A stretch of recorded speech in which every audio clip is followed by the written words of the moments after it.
BNP chairperson Khaleda জিয়াকে চিঠি পাঠিয়েছেন পাকিস্তানের প্রধানমন্ত্রী শেহবাজ শরীফ। সেই চিঠিতে তিনি কি লিখেছেন সেটি জানতে দেশবাসীর আগ্রহের শেষ নেই।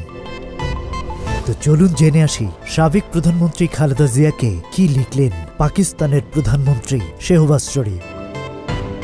পাকিস্তানের প্রধানমন্ত্রী চিঠিতে লিখেছেন, আপনার অসুস্থতার কথা শুনে আমি গভীরভাবে উদ্বিগ্ন এবং আপনার দ্রুত ও সম্পূর্ণ সুস্থতা কামনা করছি। শেহবাজ শরীফ লিখেছেন, বাংলাদেশের রাজনৈতিক অঙ্গনে এক উজ্জ্বল ব্যক্তিত্ব আপনি।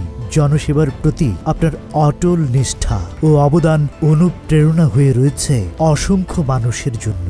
আমি আপনার সুস্বাস্থ্য ও মঙ্গল কামনা করছি। পরম করুণাময় আল্লাহ আপনাকে সকল রোগ বালাই থেকে রক্ষা করুন এবং সুস্বাস্থ্য দান করুন।